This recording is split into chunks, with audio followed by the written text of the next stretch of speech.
Doctor. Dr. Smythe, don't you have friends who believe in the most irrational and fantasy-loaded stories? Mythological gods and UFOs? Pseudoscience and homeopathy? Acupuncture and chiropractic nonsense? Wild beliefs in astrology and intelligent design? The fantasy worlds of Lord of the Rings, the Chronicles of Narnia, Star Wars and Harry Potter, just to name a few. When presented with my so-called friends' silly nonsense, I instantly cross them off of my mental list of friends. Intellectually they have nothing to offer me. Not to be completely snobbish, but they are a waste of my valuable time. You must not have many friends then. That is the stark truth. I spend a great deal of my time having intellectual conversations with myself. This is always very interesting and stimulating. Being an author with strong convictions is a lonely life. I say, Doctor. Being a human being with an assertive will is a lonely pursuit. This big blue orb filled with people can be one lonely planet. This brings me to ask the following question. It sounds a little like a Dale Carnegie seminar. Here is the question. How to influence and keep friends? Influence being the key word here. Keep friends. Influence them. That is a territory I am unfamiliar with. My persuasive arguments and essays are only contained in my writings. I have decided that if you don't get there, at the clarity of the truth, in my books, you just won't get it.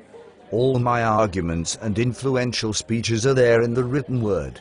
Once I decided to be a dedicated writer, the written word became my only and most powerful tool. The pen is mightier than the sword. The pen became my sword. And Dr. Wesson. I am now well armed.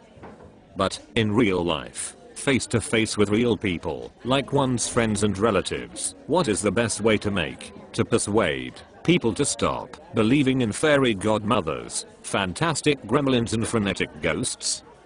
True believers. People who are hypnotized beyond reason. Part of the herd. Outnumber clear thinkers 10 to 1. 10 to 1? Isn't that a bit skewed? Does the scale tip that heavily in favor of true believers? 10 to 1 is giving them the benefit of the doubt. The real odds are probably closer to 50 to 1. So let's try to be as clear as possible. Are you saying that mankind has a need, or to even take it a step further, mankind has it written into his DNA, and this genetic code creates an instinctive drive to find something to believe in? No matter how irrational, Doctor? Yes. I am saying that mankind is born with 2 strikes against him when it comes to his belief mechanism. This is his true, original sin. This is the nitty-gritty. This is the basis of our human drive. The nitty-gritty? Perhaps on this point you go too far. Absolutely not. I have examined this with the greatest of care. I will proceed with my clear-cut assertion. First, mankind has a built-in drive to believe, to make connections, to make up stories that attempt to explain the unknown. And second, mankind's cultures have created superstructures of belief systems that he can only extract himself from with great difficulty. So, at this point in our discussion, let's make up a scenario. Let's say you have a friend, let's call him Joe, who might be seriously ill. We don't know for sure, but there are clear signs that his illness is possibly life-threatening. I am with you so far. He purchases a magnetic bracelet for over £100. He tells you that now his chi is finally aligned, and he claims that with his new sense of balance he feels better than he has ever felt. Okay. What do you say to your friend Joe at a time like this? Without hesitation, I tell Joe that his belief in his magic bracelet is a new age placebo. I explain to him the power of a well-manufactured and marketed placebo. The bracelet is an example of a modern-day snake oil trick. Okay, moving on with our story. You have convinced Joe that he has been a fool. He takes the bracelet off, and with great disgust he flings it into a nearby garbage can. Joe leaves you at the table by yourself. The tears were flowing down his face and he looked like death warmed over. Without saying goodbye, he runs out of the restaurant. At this point, would you be proud of yourself and your hard-edged behavior? Yes, I would stick to my guns. We will allow no crack in this door that must keep us reality bound. Our first favor to Joe is forcing him to see the truth. And we will do Joe another favor. What else will we do? We will get the magnetic bracelet out of the garbage and get his £100 back. This should make him happy to see us if he meets with us again. In the next step of our scenario, he will meet with you again. The next week, your friend Joe meets you at the same restaurant, and he is brimming over with optimism. All right. I see. It appears that his cup runneth over with good cheer. He is ecstatic about life, and can't stop talking about how great life is. My warning lights are already spinning like an ambulance looking for an emergency victim.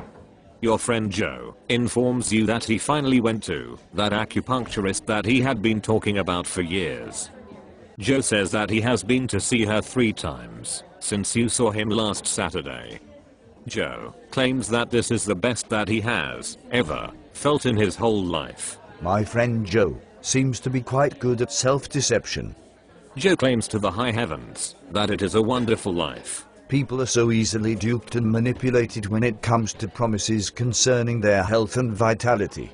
It is like they are wearing a veil that obscures the truth. Your friend Joe is really the happiest that you have ever seen him. Remember last week in the previous step of our scenario, when you sent Joe off with his tail dragging between his legs? What do you say to Joe this time? First, I give him the £100 that I got by returning the so-called magic bracelet. This should get him in the right frame of mind. Okay, let's say at this point he is still happy. Then I say, "Hey, Joe. Hey, Joe, where are you going with all that money in your hand? How much did you spend on those 3 sessions with the acupuncturist?" Joe says, let's see. £50 a visit. Times 3. That equals 150 quid. This is where I say, "Hey Joe, you are the world's biggest sucker going." But you do remember how happy Joe was, right? Opening the door to sloppy thinking is dangerous. Not even one small crack is tolerable. We must rid ourselves of any impurities. You are not talking about guarding a door to another dimension, correct? You are absolutely correct on that count. I am referring to the door of superstition and fanciful fantasies. These are all created from mankind's imagination in an attempt to explain the unknown and to create a sense of false security. With this strong stand, your personal friendships do not stand a chance. Not when it is put up against the truth. Let's stop for a moment and clarify where this stand of yours would leave us. Clarify to your heart's content. I love clarification. If I have a saint in my life, she will be called Saint Clarity. Correct me if I'm wrong. You are saying that an enlightened human being always should know which way is up. Let's say the truth of observing true north, if you will. And that even when all the jargon of modern life assaults your every sense, and that even when the marketing gurus are blasting words at you pointing out your inadequacies, and that even when all the cultural signposts around you point down, straight downward, you say, never be lost, check your own compass. If the compass says up, go up. Most people do not stop to check their own compass. It is like some sort of universal malady. Clarity is the highest truth.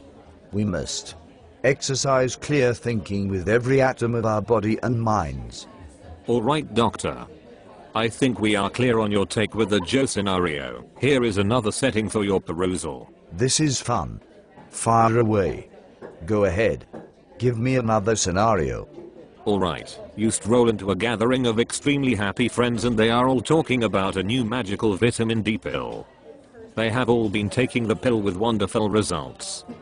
There are at least 20 of your friends there, and every last one of them is a true believer in the power of vitamin D. As fast as lightning can strike, I grab the nearest pulpit and I say, "Former friends, hear me. You are all stupid. Every last one of you is an idiot. I do not tolerate idiots well." How about taking a more gentle approach? How about using the almost pregnant moment as a teaching opportunity? This already sounds like a new age white dove offering an olive branch in front of a large blue peace sign on a huge white flag that is waving fluidly in the background. I will continue. Why not offer your friends opportunity to run an experiment in which you will introduce a placebo pill of the exact same size and color? Alright, a placebo is in place. The experiment will last 30 days and you will be in charge of the experiment. You tell them that you will all have fun performing the experiment and that we all might be surprised by the outcome. No, we won't. No telling your secret. Not yet. Emphasize that it will be fun. These are your friends. You want to treat them with kindness and great care. You are giving them too much credit. After 30 days, your data proves to them that their vitamin D pills are no better than a placebo. This whole experiment was a waste of time. True believers will still believe in some form of magic. They will likely transfer their belief to something else, and again it will have little or no foundation in reality. So, if I may clarify once again, are you saying, teach with a sledgehammer? Pound the truth into them? It is almost like driving a stake into their hearts. Yes, you are correct, my man, because they have left us no alternative. Doctor, I cannot say that I agree with your methods, but I will guarantee you one thing that is a bit disturbing to me. And that is? You will continue to have no friends. This same ghost has resided with me my whole life. I have no fear. Dr. Smythe, my beleaguered friend. With this stand of yours, regrettably, you will die alone. Dr. Wesson, you are my professional oracle. Not to worry, my friend. I am always ready. At every moment I am prepared to meet my Grim Reaper.